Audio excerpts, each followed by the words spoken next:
Pada saat seharusnya NC susah, apa kurangnya? Atau terlalu baik, aduh, nanti besar kepala. Nah, kadang terjadi central tendency karena pengen, udahlah, biasa-biasa aja deh. Nah, bisa jadi ada kesamaan atau perbedaan-perbedaan yang membuat penilaiannya jadi tidak sesuai.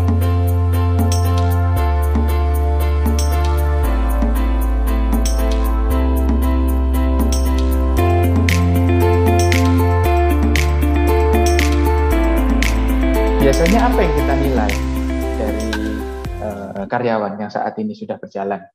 Ada 3 hal yang kita nilai. Yang pertama core kompetensi, yaitu value company kita.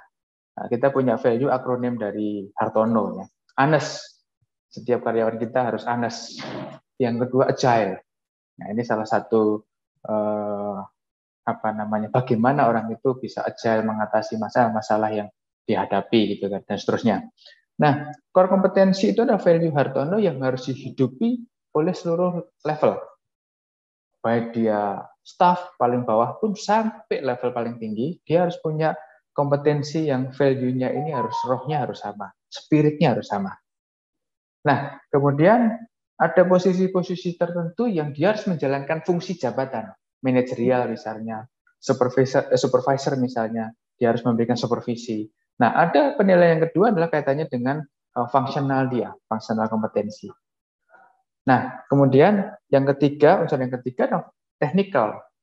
Nah, kenapa technical ini harus dinilai sendiri? Karena bisa jadi begini, hasil itu dipengaruhi oleh banyak faktor.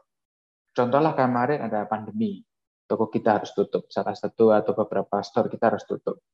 Sehebat-hebat orang itu jualan, orang itu hebat jualan, tokonya tutup. Kalau store manager offline, ya sudah, dia tidak akan mencapai target secara optimal. Tetapi dia sebenarnya punya kreativitas, karena dia agile, dia punya kreativitas untuk melakukan banyak terobosan-terobosan, misalnya 1, 2, atau beberapa terobosan. Nah, dia punya kompetensi untuk jualan, hanya hasilnya belum maksimal. Untuk itu, kita harus menghargai. Kita harus nilai bahwa orang itu punya kompetensi, bahwa orang itu punya potensi untuk kita kembangkan. So, kalaupun hasilnya belum maksimal, kita harus paham, jangan dibuang talent seperti ini. Kita harus bina. Jangan dibinasakan talent seperti ini. Kalau kita hanya melihat hasil, yang terjadi hasilnya mengecewakan karena situasi nggak menentu misalnya. Apalagi kalau bisnisnya bisnis makanan. Pada saat pandemi banyak tutup. Bisnis di tempat hiburan banyak yang tutup. Bagaimana hasilnya? Ya hasilnya jelek. Tetapi kalau orang-orang yang kita tempatkan itu punya potensi, itu yang harusnya kita pelihara. Nah, assessment ini yang sering terjadi masalah terkait dengan ini karena penilaiannya adalah subjektif. Saya mengingatkan ada beberapa jebakan. Nah, saya soroti yang pertama jebakannya adalah pada saat mau dilakukan penilaian, dibaik-baikin. Wah, bulan depan penilaian ya sudah deh, saya baik-baikin deh. Nah, karyawan harus tahu, baik asesornya yang menilai ataupun orang yang dinilai, mereka harus tahu bahwa ini sudah kita ingatkan. Nah, jebakan yang kedua adalah ada 1-2 kasus yang baik atau sebaliknya ya, atau yang jelek, akhirnya digeneralisir. Orang ini baik karena melakukan sesuatu yang baik. Atau barusan melakukan kesalahan, orang ini jelek. Kompetensinya dari sekian banyak kompetensi dinilai jelek semua.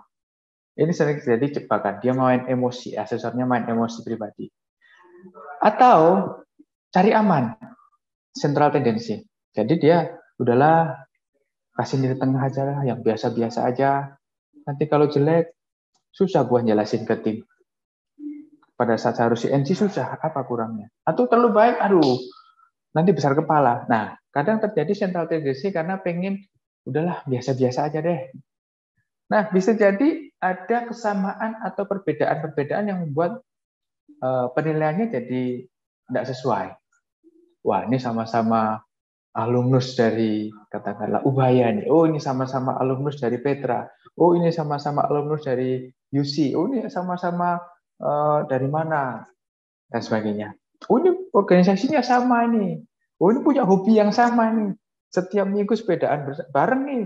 Nah, ini bisa jadi penilaiannya salah.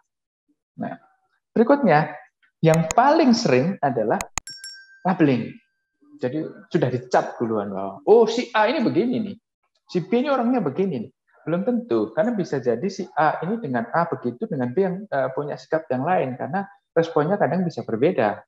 Nah, ini jebakan-jebakan di dalam kita memberikan penilaian kompetensi ini.